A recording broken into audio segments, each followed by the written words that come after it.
ನಿನ್ನೆ ಸಂಸತ್ತಲ್ಲಿ ವಿಧಾನಸಭೆಯಲ್ಲಿ ಮಾತಾಡೋಕ್ಕೆ ಅವಕಾಶ ಸಿಕ್ತು ಅಂತ ಎರ್ರಾಬೆರ್ರಿ ನಾಲ್ಗೆನ ಹರಿಬಿಟ್ಟು ಅಡ್ಡಡ್ಡ ಉದ್ದುದ್ದ ಮಾತಾಡಿದಂತಹ ಅಪೋಸಿಷನ್ ಲೀಡರು ಸೋಕಾಲ್ಡ್ ನಾವೇನು ಕರಿತೀವಿ ಹೈಕಮಾಂಡ್ ಅಂತ ರಾಹುಲ್ ಗಾಂಧಿ ಅವರು ನೇರ ಪ್ರಧಾನಿ ನರೇಂದ್ರ ಮೋದಿ ಅವ್ರನ್ನ ಈಡಿಯಟ್ ಅಂತ ಕರೀತಾರೆ. ಅವರಿಗೆ ಸಪೋರ್ಟ್ ಮಾಡಿದ ಮತದಾರರಿಗೆ ಅಂದರೆ ವೋಟ್ ಹಾಕಿದ ಎಲ್ಲರನ್ನೂ ಅಂಧಭಕ್ತರು ಅಂತ ಮಾತಾಡ್ಬಿಡ್ತಾರೆ. ಇದರಿಂದ ಬಿ ಜೆ ಪಿಯವರು ಸಿಕ್ಕಾಪಟ್ಟೆ ಗಲಾಟೆ ಮಾಡ್ತಾರೆ, ಮಾತಿಗೆ ಮಾತು ನಡೆಯುತ್ತೆ. ಸ್ಪೀಕರ್ ಅವರು ಕೂಡ ಹೇಳ್ತಾರೆ, ದಯವಿಟ್ಟು ನೀವು ಈ ರೀತಿ ಮಾತಾಡಬೇಕಾದ್ರೆ ರಾಹುಲ್ ಗಾಂಧಿ ಅವರೇ ಸ್ವಲ್ಪ ನೋಡ್ಕೊಂಡು ಮಾತಾಡಬೇಕು ಅಂತ.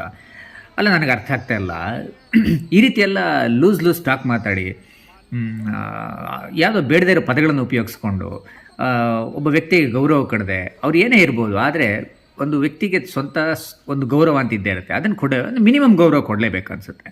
ಇದು ನರೇಂದ್ರ ಮೋದಿ ಅಂತ ನಾನು ಹೇಳ್ತಾ ಇಲ್ಲ, ಬೇರೆ ಯಾರಾದರೂ ಕೂಡ ಒಂದು ಮಿನಿಮಮ್ ಗೌರವ ಕೊಡಬೇಕು. ಅದು ಕೂಡ ಇವರು ಅಪೋಸಿಷನ್ ಪಾರ್ಟಿ ಲೀಡರ್ ಆಗಿ ಹೈಕಮಾಂಡ್ ಆಗಿ ಅಂಥ ಸ್ಥಾನದಲ್ಲಿದ್ದಾಗ ಸ್ವಲ್ಪ ತೂಕವಾಗಿ ಮಾತಾಡಬೇಕಾಗೋದು ಅವ್ರದ್ದು ಮೊದಲನೇ ಆದ್ಯತೆ.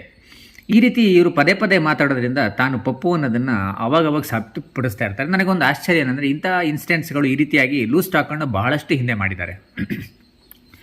ಯಾಕೆ ಕಾಂಗ್ರೆಸ್ನಲ್ಲಿ ದೊಡ್ಡ ಲೀಡರ್ಗಳು, ಸೀನಿಯರ್ ಲೀಡರ್ಸ್ಗಳು ಇದ್ದಾರೆ, ಯಾಕೆ ಇವರಿಗೆ ಒಂದು ಕಿವಿ ಮಾತು ಹೇಳೋದಿಲ್ಲ? ಸ್ವಲ್ಪ ನೋಡಿ ಮಾತಾಡಬೇಕು ರಾಹುಲ್ ಗಾಂಧಿ ಅವರು, ನೀವು ಹೀಗೆಲ್ಲ ಮಾತಾಡಬಾರ್ದು ಅಂತ ಯಾಕೆ ಯಾರೂ ಹೇಳೋದೇ ಇಲ್ಲ?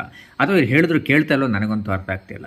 ಈ ರೀತಿ ಮಾತಾಡೋದ್ರಿಂದ ಅವರ ಗೌರವವನ್ನು ಅವರೇ ಕಳ್ಕೊತಾರೆ, ಚೆನ್ನಾಗಿ ಕಾಣಿಸೋದಿಲ್ಲ. ಅಂಥ ಒಂದು ಸಂಸತ್ನಲ್ಲಿ, ಅಂಥ ಒಂದು ಸಭೆಯಲ್ಲಿ ನೂರಾರು ಜನ ಮಂತ್ರಿಗಳು ಕೂತಂಥ ಒಂದು ಜಾಗದಲ್ಲಿ ನೀವೊಂದು ತೂಕವಾಗಿ ಮಾತಾಡಿದ್ರೆ ನಿಮಗೂ ಕೂಡ ಒಂದು ಓಕೆ, ಎಷ್ಟೋ ಚೆನ್ನಾಗಿ ಮಾತಾಡಿದ್ದಾರೆ ಅಂತ ಎಲ್ಲರಿಗೊಂದು ಅನಿಸುತ್ತೆ.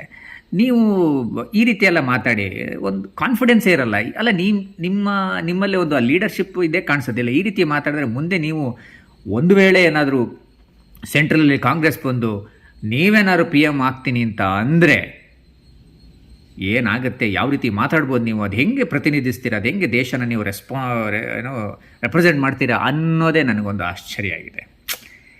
ನೀವೊಂದ್ಸಲಿ ನೋಡಿ ಸ್ನೇಹಿತರೆ, ಇವ್ರು ನಿನ್ನೆ ಮಾತಾಡಿರೋ ಸಂಸತ್ತಲ್ಲಿ ಹೇಗೆ ಮಾತಾಡಿದ್ದಾರೆ ಅಂತ. ನಿಮ್ಮ ಅಭಿಪ್ರಾಯ ಅನಿಸಿಕೆಗಳನ್ನು ಕಮೆಂಟ್ ಮಾಡಿ. ಏನಂತೀರಾ?